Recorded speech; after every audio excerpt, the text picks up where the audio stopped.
Mykonos, because it's one of those destinations that I think people, whether they've been there or not, have a bit of a preconception about. And Yeah.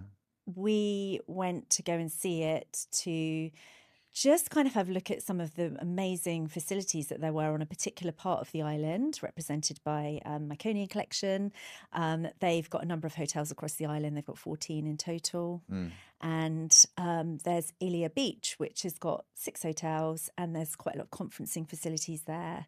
And the group that I was taking, because it was kind of MICE related, meetings, incentives, conferences and events, it was the natural place for us to go and stay, and also kind of tour around those hotels, but also see the island. And it's a beautiful island.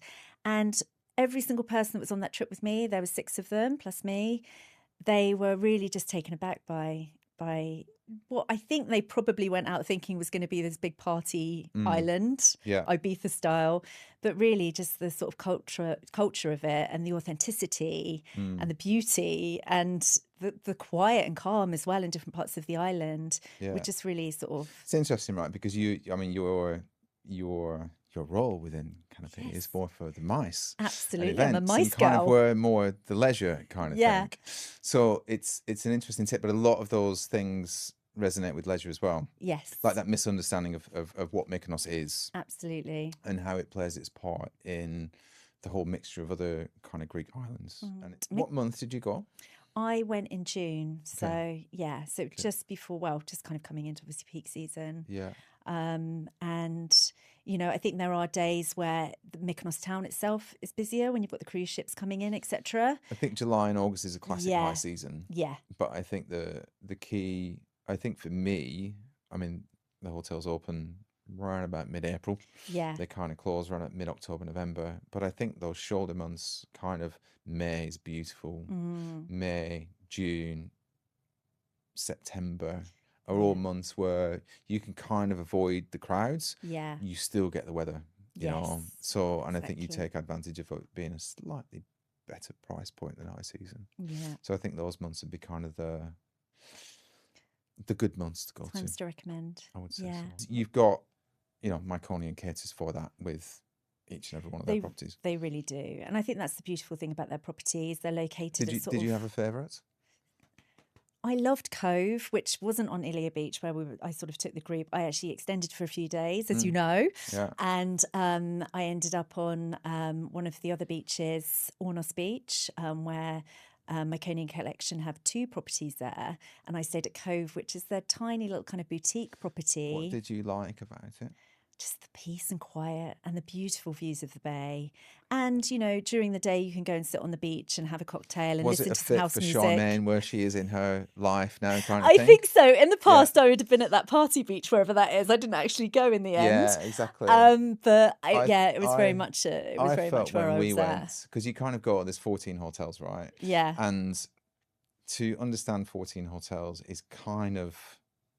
when you look at it and think, oh my God, there's 14 hotels, how do I differentiate between them when you talk about them? But I think when you go there, you completely get it. Yeah. And I think from my perspective, coming from selling travel as a tour operator in the past and dealing with clients and selling holidays, you kind of go through these properties and you go, right, Avaton, I know exactly. I've got a client who's perfect for that property. Exactly. You know, it's a young group of girls, or it's a young couple of you know, a few lads who are going for, you know, Mykonos nightlife, but also you know, want a beach stay. And then you kind of go to Deos, which is like Deos is just like elegant, refined, understated luxury, and it's beautiful. Class. It's kind of pure class. And what I loved about Deos as well is just the proximity to Mykonos town. Yeah. So yes, you've got that on your doorstep pretty much, but you've also just got this sense of being up in the sort of up on the coast, sort of on the cliffs almost, overlooking Mykonos town. But you can get in there because they had the little buggies, didn't they, that went into the town. That takes you about 5 minutes. So in terms of, because you stayed on the beach. Yeah.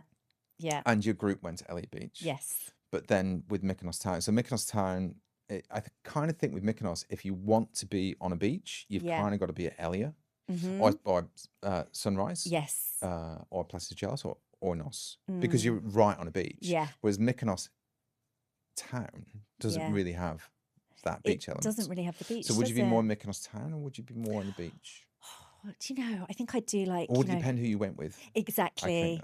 I mean, the thing is with the infinity pools and everything they've got set up on those hotels that are just outside of Mykonos town but overlooking, it gives you that sense of you're overlooking the sea, you're seeing the coast, you're just seeing the beauty of Greece. The stereotypes of Mykonos, which I think before we started working for them was it's LGBTQ plus destination, and it's a party island. Yeah.